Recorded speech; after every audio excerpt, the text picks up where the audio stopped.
to the card mat. I hope you all had a brilliant day yesterday. Before I show you how I done Faro about that, I just want to give a shout out. It's a brand new channel. I think I'm his first subscriber. He's only got 2 videos up at the moment, but he is planning to put more up. Matty Mediocrity. Matty Mediocrity. I will leave a link in the description box which will take you over there. Go over there and check him out. As I say, I think I'm his only subscriber. Let's go and help him out a bit.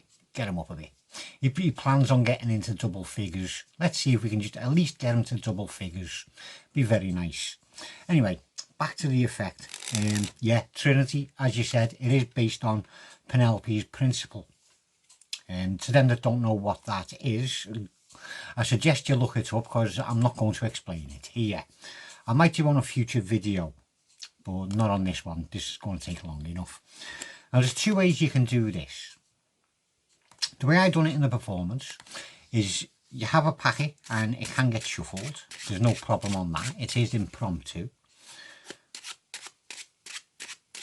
And apart from the fact that you have to do 2 perfect Faros, it's self-working. It is. Right. You have 2 spectators and you say to the first spectator, we're going to pick a card to be a prediction card.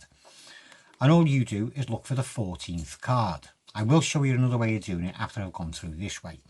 This one involves farrowing from the bottom up. The other one is from the top down. So depending on what way you like to farrow, is the one you want to go with.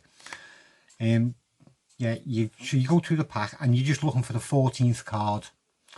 6, 9, 12, 14. We'll go for Gaffer's Mate, the Jack of Spades. Right, so you say to the first fella, remember that card, or even write that card down, but don't let the other fella know what it is. So he's seen that card.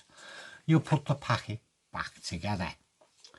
You'll now do a perfect outie Faro. This one, if you want to, you can do from the top or you can do from the bottom. So you split your packy exactly in halfy and then you do your Faro. As I say, if you take the top to the back, top card goes as top card off the top pile, right? That was top 2 cards. Ah, that's what's wrong. I didn't have my light on, I couldn't see the bloody cards. It's terrible as you get old and your eyesight starts failing. And it's even worse when your mind starts wandering. It does. Mary had a little lamb. Its fleece was black as soot. And into Mary's bread and jam its sooty footy put. So you do a perfect Faro. And that then moves that card from 14th from the bottom to 26th from the top.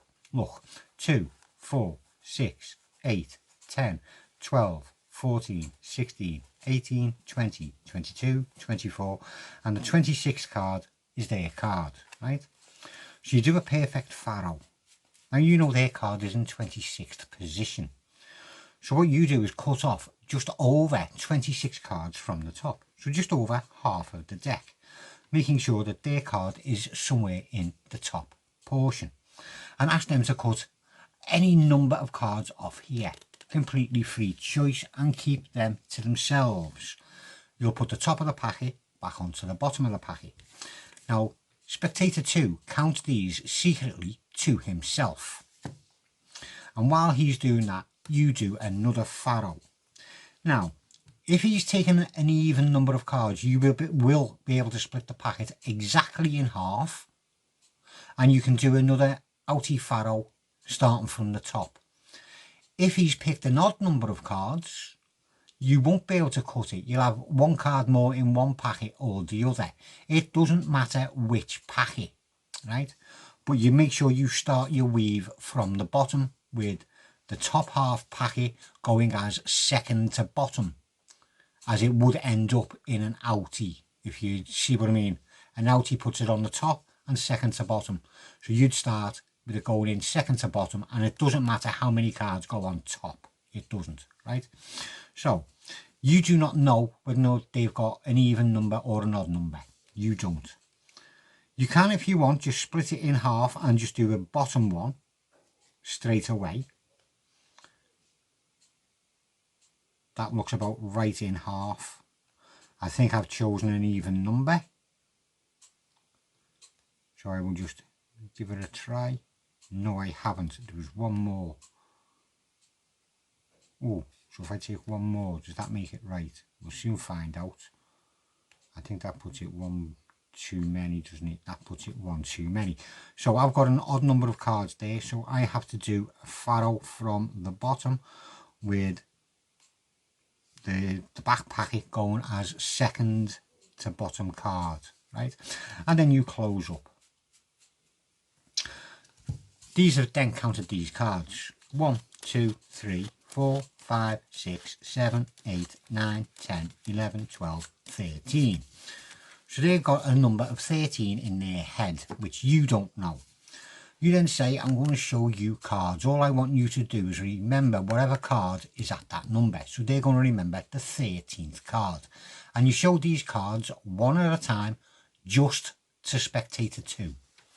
1, 2, 3, 4, 5, 6, 7, 8, 9, 10, 11, 12, 13.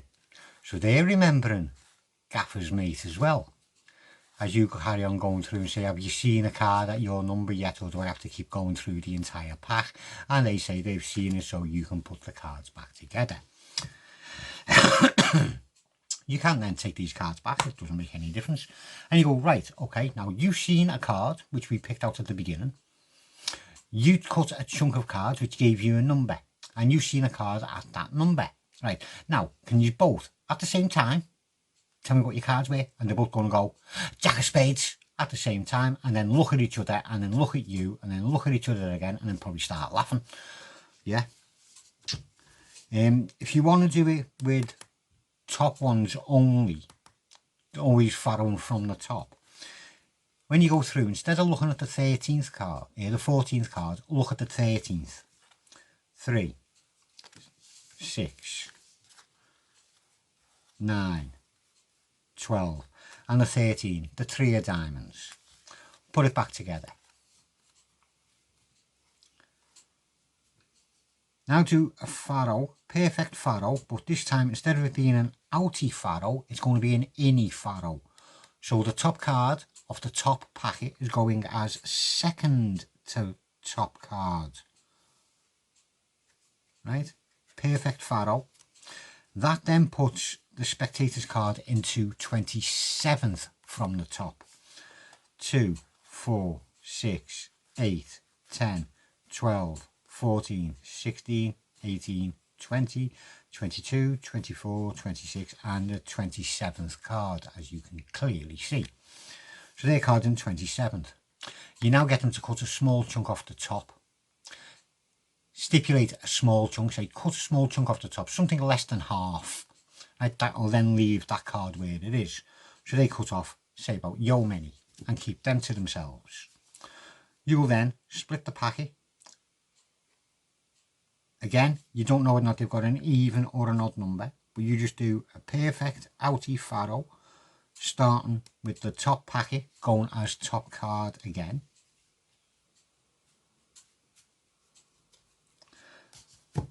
They count their cards. 2, 4, 6, 8, 10, 12, 14, 15. This time you turn the packet over and you go from the face, saying, I'm going to put cards down. Just remember whatever card is in whatever number that is, because you don't know it. 1, 2, 3, 4, 5, 6, 7, 8, 9, 10, 11, 12, 13, 14 and 15. So they're remembering the 3 of diamonds as well as you carry on until they've had enough. And then again, shout it out, and they both shout out the 3 of diamonds, and then look at each other and look at you and then look at each other again and probably start laughing. But anyway, there we go. 2 different ways of doing it. As I say, if you're doing it the first way and you come into your last faro and you have got a perfect split, so you know you've got exactly half the packet in each hand, there is no extra cards, you are quite able to do a perfect faro aiming from the top.